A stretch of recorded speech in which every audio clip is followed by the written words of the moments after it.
Shalom, pessoal, sejam todos bem-vindos a mais uma live. A gente está ao vivo aqui de Jerusalém. Segundas-feiras não é o nosso dia de postar, mas devido a tudo que está acontecendo, a gente queria explicar para vocês a situação. Infelizmente, nem sempre a mídia fala toda a verdade, ou fala nem às vezes a metade da verdade do que está acontecendo. E a gente quer dar a visão para vocês correta do que realmente está acontecendo aqui em Israel, que não é uma situação simples. Então, eu quero agradecer a todo mundo que está se conectando para assistir, para estar aqui com a gente. Eu estou com fone de ouvido, estou com um ouvido fora, por acaso toque a sirene.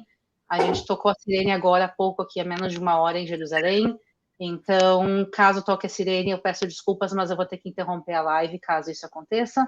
Eu espero pelo bem de todo mundo que isso não aconteça, mas hoje a gente tem um convidado especial, já que eu fiz live nos últimos 2 dias, mas muitas perguntas surgiram, e por isso eu busquei o melhor especialista sobre o assunto.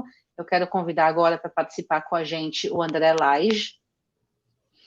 Ele é cientista político, ele é professor, mestre em governo, diplomacia e estratégia, tem doutorados em ciências políticas e sociais, ele é o presidente executivo da Stand With Us Brasil. Não é a primeira vez que ele está no nosso canal, quer dizer, em outro conflito ele já veio explicar um pouco com a gente e foi muito esclarecedor, e por isso eu quero agradecer que tu está aqui de novo com a gente. Shalom, André. Shalom, shalom. Tudo bom estar com você aqui, Aline. Queríamos estar em situações diferentes, né?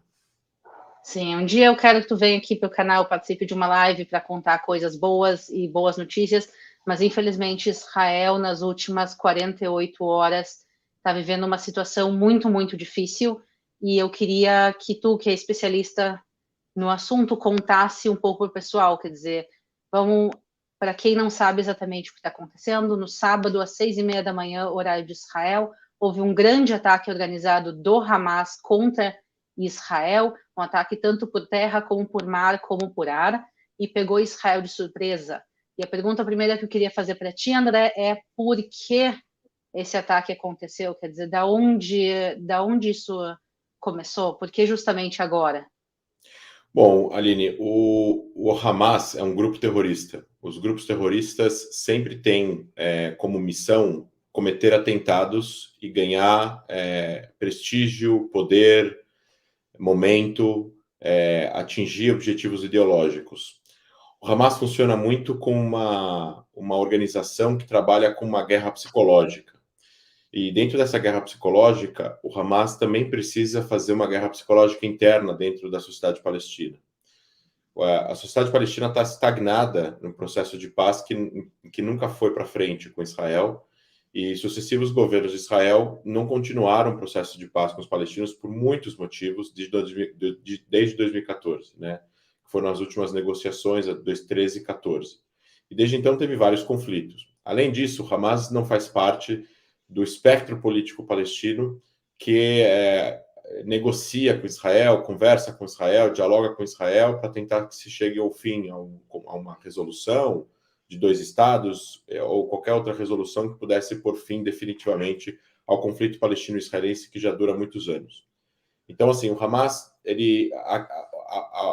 o timing do Hamas nunca é uma questão de que se aconteceu alguma coisa na semana passada ou na semana retrasada, há 2 meses atrás. Claro, existem ações israelenses que podem enfurecer o Hamas, mas mesmo se Israel não fizer nada, ou, por exemplo, não tiver ações israelenses, ou não tiver ações, por exemplo, teve atentados de colonos israelenses, teve eventuais radicais israelenses que fizeram coisas erradas e depois até são presos pela polícia de Israel. E tem gente até tentando colocar a culpa nisso, dizendo que o Hamas reacionou a alguma coisa que esses radicais fizeram. Mas não é verdade, porque já teve vários momentos da história que não teve nada, e mesmo assim o Hamas cometeu atentados. Então, a gente tem que separar o que Israel faz, ou como Israel gerencia essa questão de segurança entre Israel e a Cisjordânia, até mesmo em Gaza, e a ação que o Hamas fez ontem. O que o Hamas quer é ganhar protagonismo político dentro da política palestina. Há alguns meses atrás, o Hamas lutou uma guerra contra facções palestinas no Líbano, nos campos de refugiados. Mataram 20 pessoas.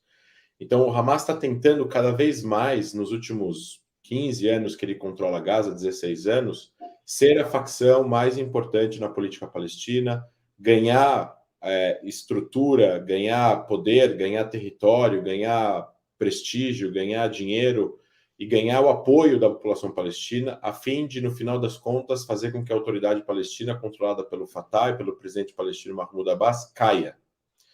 E aí eles controlariam cidades palestinas na Cisjordânia. Aí seria o fim de qualquer tipo de coordenação de segurança entre Israel e os palestinos e seria um controle total do Hamas. Seria um Hamastão, né, no final das contas. Então, o que o Hamas fez? O Hamas... e aí tem um outro componente, né? Em mais 2 minutos eu explico. Tem 2 componentes importantes aqui. O Hamas... em linhas internas, o Hamas tem falado que o governo de Israel, por ser um governo de direita com elementos de extrema-direita, tem agradecido a Deus por esse governo existir, porque eles usam isso como pretexto para atacar Israel, né? Além disso, a gente tem 2 fatores internacionais. O Irã está isolado e está querendo sair do isolamento, conseguiu um pouco aí de dinheiro que foi liberado pelos Estados Unidos por causa das sanções econômicas. A gente tem guerra na Rússia, né? A Rússia invadiu a Ucrânia. A Rússia está, assim, a OTAN, os Estados Unidos, está todo mundo voltado com os olhos para o que está acontecendo lá, inclusive mandando armas, mandando dinheiro, mandando materiais, eventualmente também mandando ajuda de todos os tipos para a Ucrânia. Isso está prejudicando os objetivos da Rússia. Então, a Rússia tenta causar instabilidades em outros lugares do mundo para tirar a atenção dos Estados Unidos, né? Isso é uma análise que eu li ontem. Então, a Rússia causou um problema em Kosovo recentemente. Eventualmente, a Rússia tem algum envolvimento no que aconteceu na Armênia e no Azerbaijão recentemente, e agora o que está acontecendo agora em Gaza. Além disso, né, a Rússia, não que a Rússia está diretamente envolvida, mas a Rússia pode ter, de uma certa forma, aí, facilitado que isso acontecesse.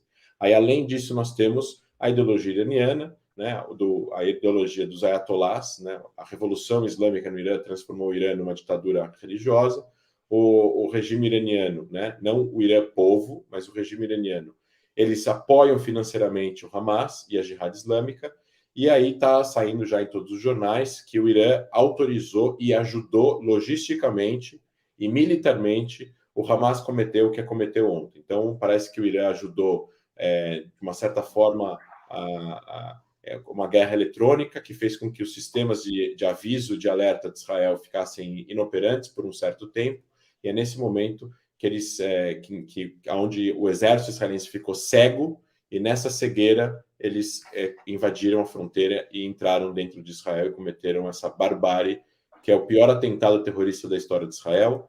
Provavelmente é o pior dia da história de Israel, porque a gente teve várias guerras no passado, que morreram milhares de pessoas, né? A Guerra de Independência morreu 7.000 pessoas, demorou 1 ano e pouco para acabar, é 1% da população. Teve a Guerra de Yom Kippur, que morreram 3.000 soldados quase em 3 semanas, mas desse jeito, com essa quantidade de civis, em um período tão pequeno de tempo, onde você entraram numa festa de rave que tinha 230 corpos de jovens, isso é sem precedentes, não só em Israel, isso é sem precedentes no mundo. Então, esse é o segundo pior atentado da história da humanidade depois do 11 de setembro. Pois é, justamente quando eu vejo as notícias, principalmente na mídia no Brasil, o que eu vejo é o pessoal falando dos militantes do Hamas e o grupo de resistência do Hamas, e tem que deixar bem claro que o Hamas é e sempre foi um grupo terrorista. E quando eles falam morreram, o Hamas é um grupo terrorista, tu concorda? Não, sim, eu digo que eu acho que a mídia faz esse erro por, às vezes, jargões jornalísticos, mas o que a gente tem percebido no Brasil recentemente, e eu entrei em discussões com alguns jornalistas em relação a isso, já está mudando. Eu já estou escutando a palavra grupo terrorista, terroristas do Hamas e atentado terrorista nos principais canais de televisão aqui no Brasil. Isso é uma mudança muito positiva, porque tem que se dar nome aos bois. Realmente, quando se fala, o Hamas atacou Israel, há mais de 800 mortos em Israel e tantos mortos na zona da faixa de Gaza, o que eles muitas vezes não colocam é que os mortos de Israel, na sua grande maioria, são civis nesse momento, pelo menos. Quer dizer, não foi um ataque de um exército a um exército, foi um ataque de um grupo terrorista Você ficou sem som, de repente. Ah, desculpa. Pronto. Um segundo. Então, o que acontece é que houve um ataque de um grupo terrorista contra a população civil e a defesa de Israel que está fazendo agora, eles estão tentando defender, obviamente, a população civil de Israel e contra-atacar, e o objetivo de Israel é contra-atacar especificamente o Hamas, o grupo terrorista. O problema é que o Hamas é um grupo terrorista, eles não são organizados como Estado de Israel ou como exércitos normais, então quando as pessoas falecem em Gaza, é muito difícil de a gente saber à primeira vista quem é civil e quem é terrorista do Hamas, e por isso muitas vezes eu vejo na mídia todo mundo misturando tudo isso. Mas agora a grande pergunta que eu não sei, que aqui em Israel está se discutindo, mas eu queria perguntar qual é a tua opinião. Houve esse ataque, houve centenas de mortos em Israel, e Israel fala que vai dar uma resposta à altura, quer dizer que vai ter uma grande retaliação contra o grupo terrorista Hamas. Como tu acha que isso vai ser feito? Vai ser por ar? Israel vai reconquistar a faixa de Gaza? O que tu acha que vai acontecer a partir de agora? Olha, tem muitas partes em movimento agora para a gente decidir o que Israel vai fazer, porque normalmente Israel não diz que vai fazer, e ele só avisa depois que começou a fazer quais são os objetivos.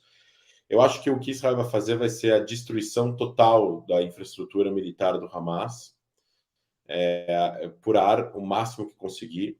Eu acho que Israel eventualmente pode entrar por terra. Eu acho que o que está sendo, o que a gente está vendo de movimentação indica isso.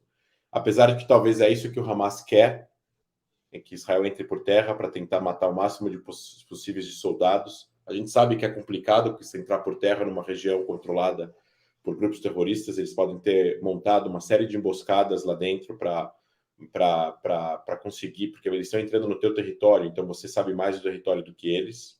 Eles sabem mais do território deles mesmos do que quem está entrando, então isso pode ser perigoso e podem morrer muitos soldados. Ao mesmo tempo, não tem como você conquistar Gaza, conquistar território ou destruir mais infraestrutura sem entrar por terra. É muito difícil lutar uma guerra apenas pelo ar, até porque pelo ar você vê menos, apesar de que você consegue ser mais preciso pelo ar. Então, não dá para saber exatamente quais são os objetivos. Podem ser... o que a mídia israelense está falando agora é de que tudo mudou, porque tudo que aconteceu foi sem precedentes. Então, a resposta de Israel precisa ser sem precedentes. Os objetivos de Israel militares, né, o checklist que Israel monta, precisa ser sem precedentes. Tudo precisa mudar. O que eles estão falando agora de uma resposta inimaginável, do fim do Hamas, de eles vão mudar o Oriente Médio, de que a Gaza vai voltar para a Idade da Pedra, tudo isso faz parte, talvez, das consequências das decisões militares que Israel vai fazer. Só que a gente não sabe o que está passando agora nas reuniões internas lá, e a gente não sabe também a inteligência que Israel tem em relação às coisas que eles sabem e a gente não sabe. E eles sabem muita coisa que a gente não sabe, porque a inteligência israelense funciona com muita informação e essas informações não saem. Então, não dá para saber exatamente o que vai acontecer, a gente não sabe o que está sendo feito em relação paralelamente a isso, a negociação diplomática para tentar soltar parte dos reféns. A gente está falando de mulheres, crianças e pessoas de idade, eventualmente gente que usa remédio, e aí não vai ter esse remédio em Gaza, e a vida da pessoa vai estar em perigo. Então tem uma série de questões humanitárias aqui. E, de novo, a gente está lidando com um ator que não pensa em absolutamente nada que tenha a ver com direitos humanos. Mas, ao mesmo tempo, o Hamas não quer que uma senhora de 90 anos morra de inanição ou de falta da injeção de insulina porque ele não tinha insulina ali, entendeu? Então, eu acho que nesse caso daqui, as pessoas que estão vivas em Gaza como reféns, essas pessoas não vão ser assassinadas pelo Hamas. Mas Israel não tem como atacar Gaza de uma certa forma que possa colocar a vida dessas pessoas em risco, porque Israel talvez não saiba aonde essas pessoas estão, ou pelo menos parte delas onde elas estão. Então, tudo isso fica muito nebuloso, é uma zona cinza que não dá para saber o que vai acontecer. O que eu acho que vai, o que sim a gente sabe isso não vai ser curto. A gente não está falando de alguns dias. A gente está falando de vários dias. A gente não sabe se vai ser um mês, se vai ser 3 semanas, se vai ser 2 semanas, se vai ser mais de um mês. A última guerra em Gaza, em 2014, demorou 51 dias para acabar. Se entrar por terra, a gente está falando de pelo menos 10, 15 dias, pelo menos 2 semanas. Então, tudo isso vai gerar também muitas mortes do lado palestino, né? Já começou, né? Muitas mortes. a gente espera que sejam pessoas ligadas ao Hamas, a gente espera que não morram civis, a gente, claro, esperaria que não precisasse que ninguém morresse, né? Israel estava quieto, não estava acontecendo nada, Israel não estava fazendo nada com Gaza até então, e enfim, a gente não sabe o que vai acontecer, a gente só espera, como judeus israelenses que somos, né? E o mundo, acho que espera, e os seus espectadores esperam, é que Israel precisa fazer algo que mude o tabuleiro. Se o tabuleiro continuar igual no fim da guerra, se o tabuleiro continuar igual no cessar-fogo, isso vai acontecer de novo. Pode demorar 1 ano, pode demorar 10 anos, como demorou. A gente está falando de 10 anos ou 9 anos da guerra de 2013, de 14 para cá. A gente teve a guerra de 2021, foram 11 dias, mas o Hamas atirou em 11 dias 2.500 foguetes. A gente está falando de 5.000 foguetes em 24 horas. É sem precedentes. Sim, quer dizer, a gente está vendo realmente um ataque que foi sem precedentes, que pegou Israel realmente muito de surpresa, e por isso também, eu imagino que o governo de Israel, obviamente, eles não vão compartilhar tudo o que eles sabem com a gente, também faz sentido que eles não vão compartilhar tudo com a gente, mas a gente sabe que vai ser uma resposta sem precedentes. A pergunta é realmente o que vai acontecer daqui 1 mês, 2 meses, 3 meses, 4 meses, como vai ser, se eles vão conseguir exterminar o Hamas, se não. A gente tem que lembrar, pessoal, que existem 2 territórios palestinos. A gente fala que é a faixa de Gaza, que está sendo controlado pelo Hamas, que é de onde aconteceu esse ataque, e existe outro território de controle palestino, que se chama Autoridade Palestina, que fica dentro da Cisjordânia, que é controlado pelo Fatah, o Mahmoud Abbas, Abu Mazen, que é o presidente. Qual está sendo a reação do Abu Mazen? Quer dizer, a gente sabe que, historicamente, o Fatah, que é o Abu Mazen, a Autoridade Palestina, e o Hamas são inimigos. Qual foi a reação do Abu Mazen? O que ele está fazendo agora com esse ataque? Ele condenou o ataque? Ele apoiou? Ele está em silêncio? Não, ele obviamente não apoiou, dizendo que o Hamas está certo. Ele fala que isso é uma reação da resistência palestina perante os crimes de Israel, a subjugação, a opressão, a frequente humilhação e a estagnação. Ou seja, ele simplesmente está falando que isso é uma consequência de ações de Israel. Ele não está falando que ele apoia diretamente, mas ele está falando que isso é uma consequência das ações de Israel ou da inação de Israel para determinadas coisas. É claro, escuta, se a gente for agora pensar a frente dos ovos, separar um pouco a emoção da razão, é claro que se Israel tivesse tido outros governos, eventualmente outros engajados em relações em processo de paz, isso poderia ter acontecido inclusive antes. Porque o que acontece? Fazer processos de paz não necessariamente trazem paz. Israel engajou em processos de paz em 94 e em 2000. O que aconteceu? Atentados suicidas em Israel. Para quê? Para minar o processo de paz. O que estava acontecendo agora? Processo de paz com a Arábia Saudita. O que está acontecendo agora? Violência, para Israel poder usar a força e eventualmente minar esse processo de paz. Então, não necessariamente o que Israel faz ou deixa de fazer, que eventualmente mata palestinos na Cisjordânia, persegue palestinos, existe dificuldades de locomoção, de trânsito para os palestinos, é imposto a palestinos uma série de dificuldades para ir e vir na Cisjordânia, que acaba causando um dano na população civil que não está envolvida com terrorismo? Sim, é verdade. Isso causa humilhação, ou seja, as pessoas se sentem oprimidas e tudo mais. Ninguém está discutindo a parte sentimental ou subjetiva.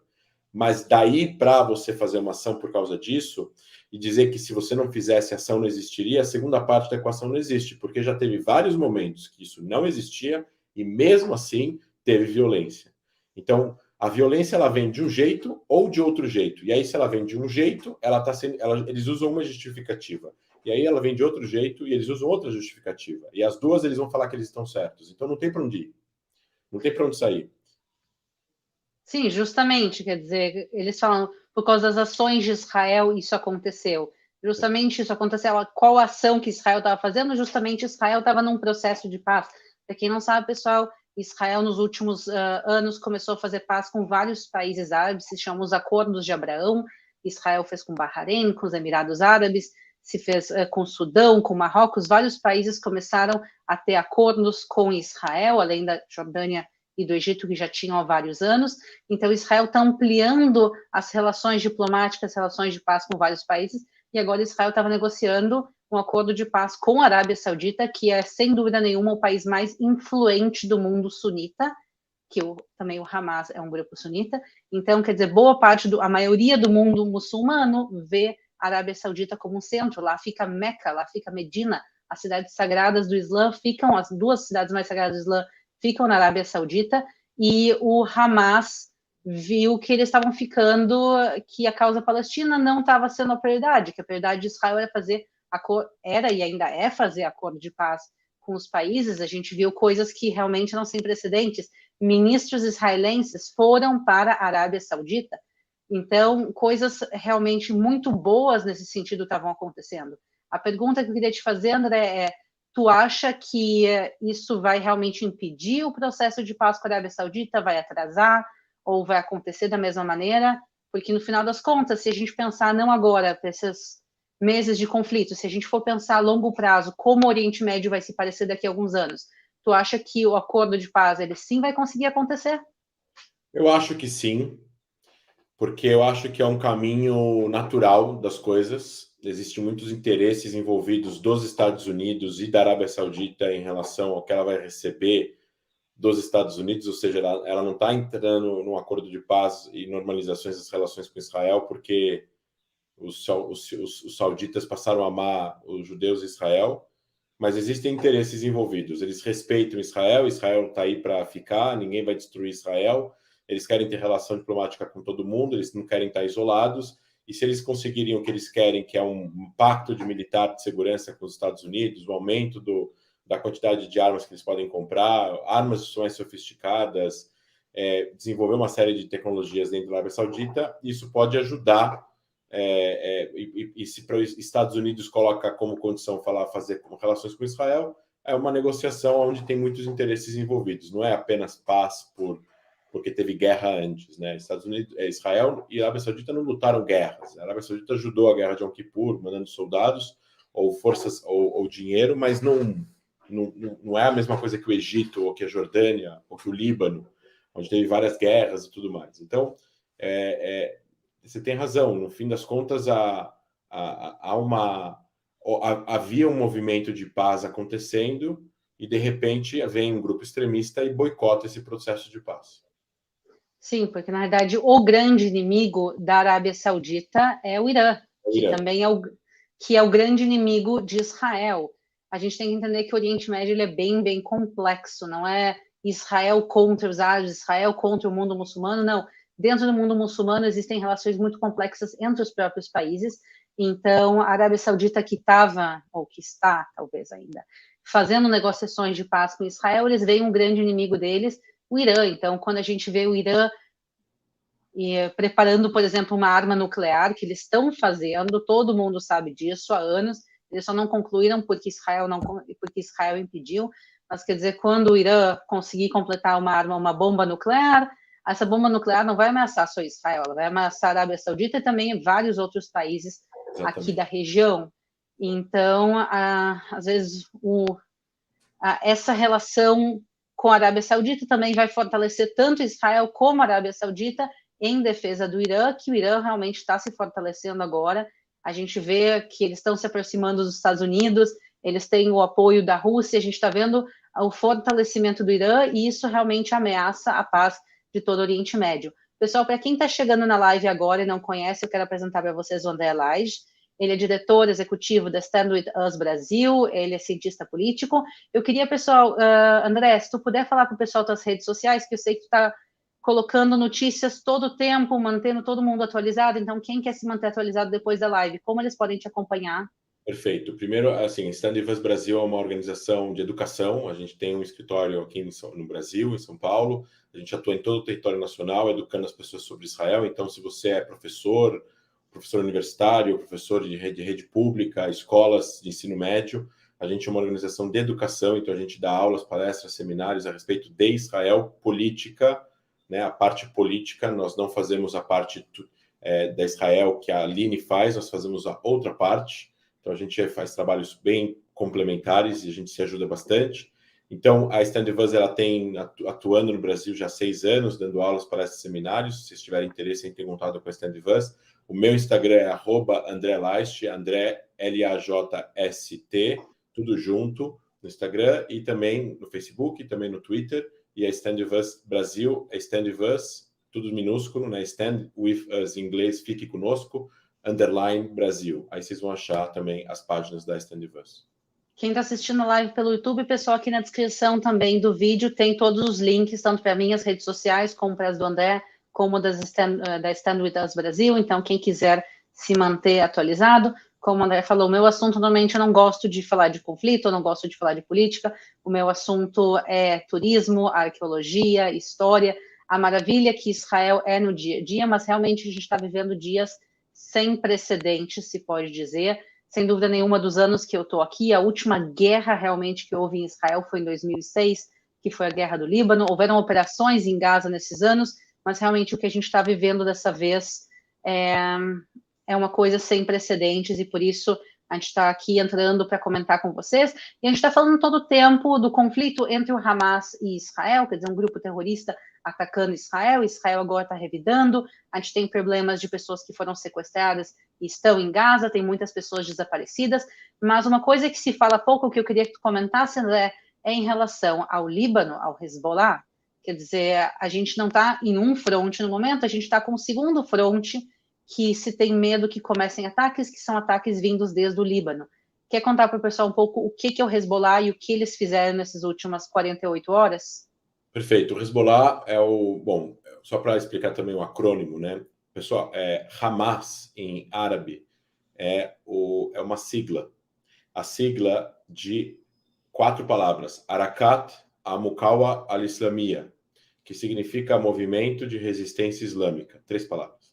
E Hezbollah, em árabe, significa Partido de Deus, né? Então, o Hezbollah é um grupo libanês, que esses 2 grupos, inclusive, é interessante colocar, são grupos terroristas híbridos. Então, eles têm um braço político, um braço social, um braço militar, um braço religioso e um braço internacional. Então, eles atuam em várias frentes. Eles têm como diplomatas deles mesmos que estão ao redor do mundo tentando arrecadar dinheiro, traficando armas e drogas para arrecadar dinheiro e fazendo atividades ilícitas, que esse é o internacional. Eles têm a parte militar, que é a força, o exército, ou seja, no caso, as forças paramilitares, guerrilha mesmo, pessoas armadas, treinamento, bases, blindados, foguetes e tudo mais. Tem a parte religiosa, então operam mesquitas, toda a questão que tem a ver com religião.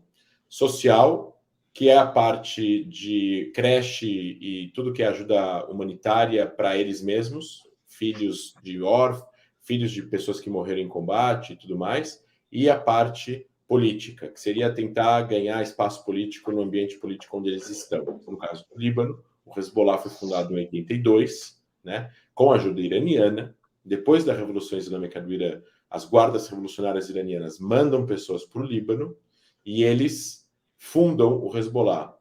Tem uma série muito interessante que eu não sei se está agora no HBO, não sei qual dos canais estão de streaming, que chama Fantasmas de Beirute. É uma série de 5 capítulos, conta a história do Imad Mournieh, que foi um dos principais comandantes militares do Hezbollah, foi morto em 2010, na Síria. Ele conta a história do surgimento do Hezbollah, mas se foca no personagem do Imad, né? Como Israel e a CIA matam o Imad Mournieh numa operação secreta. Então, assim, o Hezbollah é um grupo terrorista híbrido, assim como o Hamas. Ele é muito maior do que o Hamas, muito mais forte, mais organizado, mais poderoso, mais rico, e ele está dentro de um país soberano que é o Líbano. Então lá tem aeroporto, tem portos, Israel não tem como controlar nada do que entra e sai no Líbano. Em Gaza tem um pouco de controle. Então o Hamas ele tem muito menos envergadura, ele tem menos território, o Gaza é muito menor e tem uma série de diferenças. No fim das contas, eles operam de forma parecida. Guerra de guerrilha, sequestro, sabotagem, atentado terrorista e foguetes que são jogados nas populações civis de Israel. E o Hezbollah, obviamente, ele ameaçou e tal, mas ele ontem atirou 2 morteiros, Aline, nas fazendas de Sheba, em Ardov. Só que essa é uma região que é disputada, na verdade, é uma região que pertence ao Golan, que foi conquistado por Israel da Síria. Então, as fazendas de Sheba é um pedaço do Golan. O Golan tem 1.600 km², as fazendas têm 10 km². É um pequeno território. Só que o Líbano, ou pelo menos o Hezbollah no Líbano, diz que as fazendas são libanesas e que Israel está ocupando o território libanês. E, portanto, eles precisam continuar lutando contra Israel. Esse é o argumento, essa é a desculpa que eles dão. Depois que Israel ocupou o Líbano de 82 a 2000, e quando eles saem do Líbano, o Hezbollah perde o argumento de que eles estão lutando contra a ocupação dos israelenses ao sul do Líbano. Só que quando Israel sai do Líbano, o que eles vão usar agora como argumento para a população libanesa? Que eles vão manter as armas que eles tinham. Então, eles precisam encontrar uma outra desculpa. E para corroborar com isso, o governo sírio, na época, disse que as fazendas são libanesas. Ou seja, eles abrem mão do território que é deles para que o Hezbollah ganhe o argumento. Só que para a lei internacional, para a ONU, para o direito internacional e para os países do mundo, o Golan, incluindo as fazendas de Shebá, é território sírio ocupado por Israel, anexado em 81, que é um movimento que os israelenses reconhecem, Israel reconhece, os Estados Unidos reconhecem, mas ninguém reconhece. E mesmo que o Golan não vai voltar para a Síria, no contexto aqui da lógica da explicação, é importante dizer isso. Um território que, na teoria, é sírio, que Israel ocupa e anexou, hoje é israelense, era sírio, mas e não libanês. E eles atiraram 2 morteiros ontem. E esses 2 morteiros, eles atiraram nessa localidade. Então, o que isso quer dizer? Isso é o Hezbollah dizendo, eu não quero entrar no conflito. Por quê? Porque se eles quisessem entrar no conflito, eles escalavam e não desescalavam. E eles desescalaram. O que significa isso? Eles precisavam fazer uma resposta para demonstrar solidariedade. Eles fizeram uma ação, porque se eles não fazem ação, eles iam ser criticados que eles não fizeram por eles mesmos e pelos seus próximos ali. Só que ao fazer a ação, eles fazem uma ação muito limitada, num lugar que é considerado um lugar aceito dentro do status quo entre Israel e o Hezbollah no pós-guerra 2006. Então, eles estão atirando em território que eles dizem que é libanês, eles não estão atirando em Haifa, eles não estão atirando na Galileia, eles estão atirando nas fazendas de Shebá.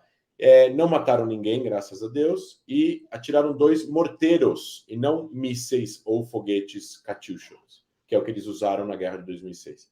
Então, a arma usada ela é bem menos letal, tem menos alcance, e tudo isso, dentro de uma lógica de relações internacionais, significa que eles não querem aumentar as tensões. Então, o que houve hoje foi uma invasão de 3 pessoas que foram mortas do Líbano, e essas pessoas provavelmente pertencem a grupos ligados ao Hamas ou a grupos palestinos armados no sul do Líbano, que também tem alguns grupos armados no sul do Líbano, e provavelmente esses grupos querem participar do que está acontecendo na faixa de Gaza. Sim, então a gente vê, na realidade, que o Hezbollah, eles são um grupo terrorista que também quer a destruição de Israel, mas eles, no momento, não têm interesse de entrar nesse conflito. Então, a gente viu justamente hoje que houveram tentativas de infiltração, tem inclusive um relato de talvez de um dos terroristas que cruzou, conseguiu voltar para o Líbano, quer dizer, ele não conseguiu se infiltrar em Israel, mas isso também é para aumentar a tensão de Israel. Porque uma coisa, pessoal, deixa eu deixar bem claro para todo mundo, em guerra não tem vencedores, mas no que se pode falar de uma vitória, Israel vai ter a vitória nesse conflito. Isso é óbvio para todo mundo. Existem vitórias, assim, a guerra, na verdade, Clausewitz, o filósofo, falava que guerra é a política através de outros meios. É a relação dos países através de outros meios. E vitória na guerra significa você sair da guerra numa posição política melhor do que o que você entrou. Não pior e não igual. Aí você tem ganhos militares. Você pode perder, ou você pode ter uma não vitória, e você pode, inclusive, ter uma derrota política, mas você pode ter ganhos militares. Então, Israel venceu a guerra de Yom Kippur, em 73. Eles tiveram uma vitória militar gritante, com um custo de 3 mil soldados. Politicamente, Israel saiu igual, até meio que forçado a negociar para uma retirada depois de onde eles tinham conquistado, porque eles atravessaram o canal de Suez e ficaram perto do Cairo. Só que a vitória militar de Israel fez com que Israel entrasse nessas negociações numa posição de força, que é o que precisa acontecer aqui dessa vez. Israel não pode fazer um cessar-fogo sem uma vitória militar, e essa vitória militar precisa ser usada para poder barganhar uma posição muito mais positiva e de força para negociar. Eu, particularmente, gostaria de ver o fim do Hamas, porque o fim do Hamas significaria uma nova era para a região, onde uma nova coisa pudesse ser construída, uma outra coisa. Se o Hamas ainda continuar existindo em Gaza, depois do fim dessa guerra, que pode demorar algum tempo, a gente pode ver exatamente a mesma coisa daqui a 5 anos, 10 anos, 15 anos. E isso é assustador, né? Para as pessoas que moram perto de Gaza, para a sociedade israelense e para o mundo, porque o mundo acho que precisa de democracia e liberdade, e não de ditadura e religião imposta ao pé da letra. Sim, claro. Quer dizer, a gente tem que lembrar, pessoal, que o Hamas ele não só ameaça Israel, como o Hamas é um empecilho na criação do Estado palestino, porque enquanto o Hamas controlar a faixa de Gaza, não é possível se fazer negociações de paz. E sem negociações de paz, não se vai poder criar um Estado palestino. Então, para todos aqueles que querem apoiar a causa palestina, tem que estar muito claro que apoiar a causa palestina e apoiar o Hamas são duas coisas opostas. Se tu quer ver a independência de um Estado palestino, a gente tem que desejar o fim do Hamas e que a Palestina, a faixa de Gaza, seja controlada por um governo palestino legítimo, quem sabe um governo democrático. Aí já é um pouco difícil de saber, mas pelo menos um governo... É um segundo estágio, né? É um terceiro, quarto estágio. Primeiro que deveria existir um governo em Gaza que dialogasse com Israel para melhorar a vida das pessoas em Gaza, porque existem pessoas vivendo ali. E agora essas pessoas estão sendo... não deve estar agradável estar em Gaza agora. Não, com certeza não. E justamente quem desencadeou tudo isso foi o Hamas, porque até o início do conflito, pessoas de Gaza podiam entrar para Israel para trabalhar, as pessoas de Gaza podiam sair a pescar, quer dizer, tem a faixa de Gaza, e também, pessoal, quando se fala que Israel fecha a faixa de Gaza e limita a faixa de Gaza, tem que lembrar que a faixa de Gaza não tem só fronteira com Israel, a faixa de Gaza tem fronteira também com o Egito. Tem uma saída para o mar Mediterrâneo, mas que ela tem parcialmente o controle de Israel. Mas a gente tem que lembrar que também a faixa de Gaza tem outra fronteira, que é o Egito, mas também o Egito vê o Hamas, o terrorismo do Hamas, como uma ameaça. Então, outra vez, quando a gente fala de ameaças no Oriente Médio, as coisas são complexas, mas também o governo do Egito tem medo do Hamas, ou vê o Hamas como inimigo, e por isso também a fronteira para o Egito normalmente ela não está aberta. Para Israel, obviamente, de Israel para a faixa de Gaza, em períodos não de conflito, a fronteira passa muita gente para lá, passa também ajuda humanitária, muitas coisas entram em Gaza, toneladas e toneladas de coisas entram em Gaza todos os dias, também tem gente que passa de Gaza para Israel para trabalhar, obviamente agora, porque o Hamas começou esse ataque, tudo isso realmente foi interrompido, e houveram conflitos no passado, pessoal, que Israel estava em ameaça existencial. Quando Israel lutou a Guerra dos 6 Dias, quando Israel lutou a Guerra de Independência, havia dúvida em Israel, entre os próprios judeus, entre a liderança do governo, Israel vai vencer a guerra ou não? Perder a guerra quer dizer perder o Estado de Israel, que Israel vai desaparecer do mapa. Israel não pode perder a guerra. Exatamente. E houveram guerras, houveram conflitos que Israel estava em ameaça existencial. Ninguém sabia se no final da Guerra de Independência a gente teria Israel, onde teria um segundo holocausto de todos os judeus aqui massacrados.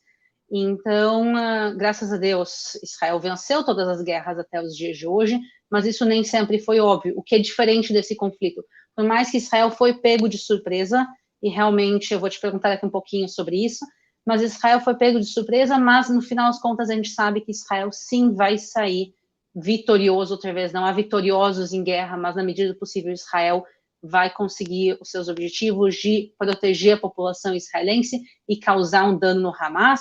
A pergunta é quão grande vai ser esse dano, é a pergunta, se Israel vai completamente conseguir aniquilar o Hamas, ou se vai causar um dano pequeno e daqui 2 anos a gente vai estar na mesma situação de novo. A pergunta é como Israel foi pego de surpresa, na realidade, essa é a grande dúvida. Onde aconteceu o erro, por que isso aconteceu, e se foi erro do Shin Bet, do Mossad, do governo de Israel, quem errou e como foi esse erro? Essa é a última pergunta para ti. Primeiro, nenhum país no mundo, por mais rico e mais tecnológico que ele seja, ele está 100% protegido de ações externas e de grupos terroristas ou de guerra. Ninguém, nenhum país. A gente viu o 11 de setembro, a gente viu atentados em Madrid, a gente viu atentados em Paris, a gente viu atentados em Londres. Não existe como você estar 100% seguro o tempo todo. Então, você tem níveis de segurança, você tem uma dificuldade muito grande. É que nem a gente falar agora assim, aeroportos são seguros? São seguros. Mas existe uma brecha? Existe uma brecha. Tanto que existem pessoas que conseguem entrar traficando drogas nos países. E tem gente que é pega e tem gente que não é pega, né? Então, assim, não existe 100%. Então, Israel tem um dos melhores sistemas de inteligência do mundo. As fronteiras são uma cerca gigante, além de uma zona tampão. Essa zona tampão foi cortada, depois a cerca foi cortada. Parece que o que está chegando de informações é que o Irã lançou uma guerra eletrônica, um ataque cibernético, que Israel não identificou. E esse ataque cibernético causou um dano em todo o sistema eletrônico de Israel, desligando uma série de aparatos. E nesse momento, que foi essa 1 hora e meia, 2 horas, foi o momento que eles agiram. Eles foram e entraram, furaram a fronteira e passaram para dentro de Israel, sem que as centrais vissem que o que estava acontecendo, que poderia ter levantado o alerta em 30 segundos, as pessoas não ser pegas desprevenidas. Se as pessoas tivessem pego desprevenidas, teríamos se salvo muita gente. Então, se o Irã fez isso, o Irã tem mão aqui. E se o Irã tem mão aqui, com certeza absoluta, eles vão escutar a voz de Israel muito, muito em breve, né? Essas pessoas que tomaram essas decisões. Então, e podem ter tido falhas, né? Existiu aqui, está tendo agora algumas notícias dizendo que o Egito avisou Israel a semana passada que alguma coisa grande estava para acontecer em Gaza. E, enfim, essas notícias estão saindo agora. A gente vai descobrir tudo isso, Aline, depois da guerra, depois da comissão de inquérito. E vai abrir uma comissão de inquérito. Vai se abrir uma comissão de inquérito. E assim, tudo isso vai mudar para sempre a história do país, porque isso é sem proporções. A gente está falando do segundo maior atentado terrorista da história da humanidade. O primeiro foi o World Trade Center, o segundo é esse. Se a gente não considerar Pearl Harbor um atentado terrorista, porque foi um ataque do Japão à base Pearl Harbor, no Havaí, durante a Segunda Guerra Mundial, e ainda eram soldados.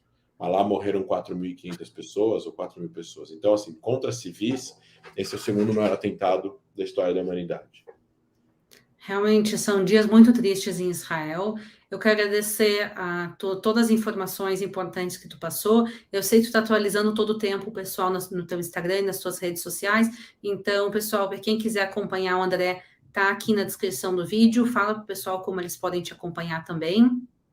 Então, a gente tem o Instagram da Stand With Us, o Instagram meu e todas as outras mídias sociais. É o nome André Laist, André L-A-J-S-T, tudo junto. O @ André LAJST. A gente tem no Instagram, tem no Facebook, tem no Twitter. E a Stand With Us também tem. Eu tenho um canal no YouTube que é colocado, às vezes, alguns vídeos por lá. A gente ainda não tem um canal de YouTube nem perto do canal de YouTube da Aline. A gente ainda a gente trabalha mais com redes sociais e mais com falar com a mídia, com a imprensa aqui brasileira, que é para onde eu estou me dirigindo agora, por isso que a gente vai fazer essa live curta de 45 minutos. Mandem para os seus amigos os perfis, mandem para as pessoas que vocês conhecem, compartilhem o máximo que vocês conseguirem um conteúdo da Stand With Us e o meu. É muito importante, a gente tem uma voz muito grande aqui no Brasil, a gente precisa fazer com que essas informações cheguem em milhões de brasileiros, para que a gente possa ter esse apoio que a gente precisa nesse momento. Exatamente, pessoal. A gente tem que apoiar a população de Israel que está sofrendo, a população inocente da autoridade, a população inocente da faixa de Gaza, que também está sofrendo nas mãos do Hamas.